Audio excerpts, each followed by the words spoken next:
In this video, we're going to cover real estate passive income ideas. Now, you're going to love this. There are so many ways that you can create passive income. I'm going to go through every single one of them. In fact, by the time you get done with this video, you will know a way to create passive income through real estate with little or no money for in the next 60 to 90 days. Okay, so stick around for that. Matter of fact, I'll do this. I'll give you a little bonus at the very end. So stick around for that and we'll make it happen.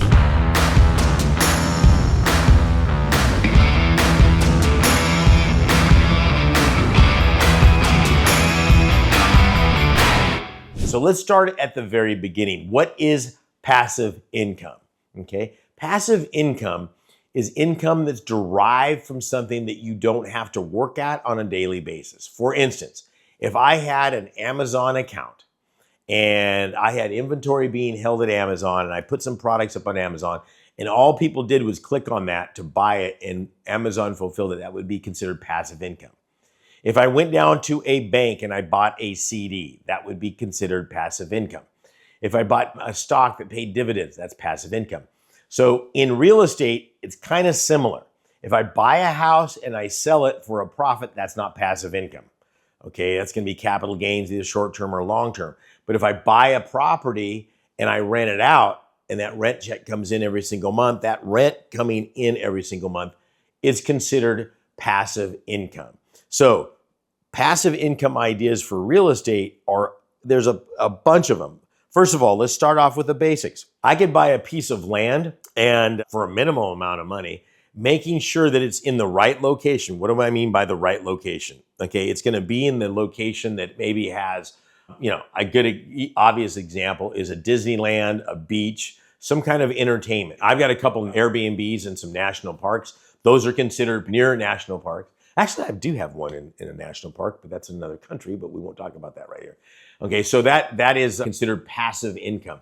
But you get a piece of land somewhere near a national park and then offer camping. Maybe there's a lack of camping. Most of the camping parks right now in national parks are filled to the brim around that area, and you'd want to take advantage of that for sure. Absolutely, so you want to do that. That's one way to do it. I could go find a piece of property like a duplex, triplex, up to a fourplex. FHA's got a new program where they'll finance that 98.5%. In other words, you only have to put 3.5% down. I guess that'd be 97.5%. I mean, that's extraordinary. Anybody that says they can't get into the real estate market just isn't looking. Well, or they're just going conventional route. There's so many ways to do this. Here's another idea. Find that piece of crap property out there that maybe nobody's in. It's in a good area, not the greatest, but it's in a good area. Okay, I go out there, get some private money, buy that property. See, private money, why did I say that? Because they're going to lend you money on what it's going to be worth when you fix it up. That's what they call after rehab value, after repair value, ARV. So they're going to say, okay, this property is going to be worth, I don't know. Again, let's keep it real simple, $250,000. So we're going to lend you 60% or 70% of that value, maybe $140,000, $130,000. You make a contract with the property owner. You use that money to fix it up. It goes up in value. I can rent that property out now and I can go into conventional on that now that it has the value, or I can continue with the private investor on that. I've got money coming in. Maybe let's use a number, say $3,000 a month, maybe $1,000 a month goes to, maintaining that property. Well, seems like a lot, but whatever. And then you go from there and now you've got $2,000 a month in passive income. There's an idea. The best way I know how to go out there and make passive income though, is through tax liens and tax deeds. You say, what are tax liens and tax deeds? Okay, well, there's one way to make passive income is just buy tax lien certificates. Okay, tax lien certificates are a first position lien on a property due to the property owner not paying their property taxes. See, in over 2,000 counties across the United States, once a property owner becomes 1 year delinquent on the property taxes, the county is obligated to offer those up for sale. Now, you're not buying somebody's property. The cool thing about it is what they do is they put you in first position, and when that property owner comes down to the county to pay off those property taxes, there is going to be an interest rate applied to that, which is 16%, 18%, 25%, even as high as 36% on your money with virtually no risk because, again, this is mandated by state law. So there's passive income right there. I go in, I buy some tax lien certificates. When the property owner comes in to redeem, I get my money. Whoa. What if they don't come in, Sean? Well, that's a good question. The way this has been working for over 300 years is that the tax lien certificate takes first position lien on the property.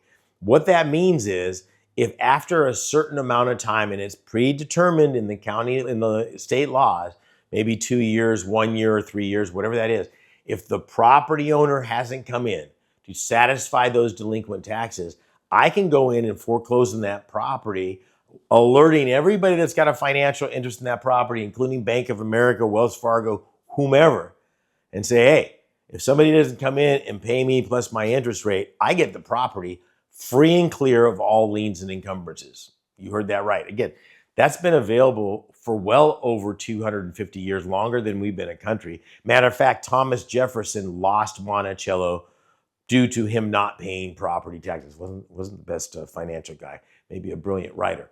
Okay, so again, this is not some get-rich-quick scheme that just popped onto the scene where you add vending machines, put sodas in, and collect passive income. That'd be interesting. Anyways, you get what I'm saying there. The other way is buying tax deeds, which is another version where the county says, yeah, we're not going to do anything for 4 to 5 years. Once the property owner has been delinquent for 4 to 5 years, the county is going to say, we need our money. So what does the county need their money for? Think about this. Okay, if you and I didn't have a penalty for paying off these delinquent taxes, no one would pay them. I mean, think about it. If I didn't cost a penny, I just paid taxes when I sold the property. I wouldn't care, which is crazy. Okay, so if I sit there and say, oh, wait, there's going to be 16, 18%, maybe I should pay those every single year. And the other consequence is after 4, 5, 6 years, the county goes, hey, enough's enough. We need to take care of our schools. We need to take care of our roads, fire department, police department, parks and recs, and all those things, all these beautiful roads that you see out there. So what we're going to do is we're going to sell the property. And again, just like if I'm foreclosing on a tax lien, I've got to alert everybody that's got a financial interest in that property, me being the county, saying, hey, next month on Thursday the 1st or whatever that date is, we're going to sell this property. And if you don't come in to protect your position, whoever buys that property gets the property free and clear of all liens and encumbrances. You heard that right. Again, this is not new. This has been around in our country longer than we have been a country. So over 300 years. Okay, so it's got a lot of track record on it. It's not going anywhere. Now, there are a lot of things that you need to understand when it comes to tax liens and tax deeds. When does the list come out? Where does the list come out and get published? How can I do my research on these properties if I'm not there in the town? One of the biggest mistakes that beginning and novice investors make when doing tax liens is they think they have to do it in their backyard. That doesn't make any sense at all. If I started it, well, I didn't start in my backyard. I couldn't because they weren't good. You go where the good ones are. So we'll show you how to do all of that. One of the other things you want to do is you want to do research. Because you might end up with this property, you want to make sure you have the right property. Here's the good news. Because you're watching this video and you've got this far, I've got a free bonus. Click on the link in the description down below, higginsmethod.com. Go to that website, type in your information. I will give you a brand new course, A to Z, on how to buy tax lien certificates and tax deeds throughout the United States. It's my gift to you. This is an unbelievably successful course. This will help you get to your first deal in the next 60 to 90 days. On top of that, if you want, I will send you out a new booklet that I just published called America's Best Kept Secret. So those are all my gifts for you just for hanging out here. Isn't that great? So listen, thank you very much for tuning in. Click that link down below. God bless and good luck, and we'll see you out there.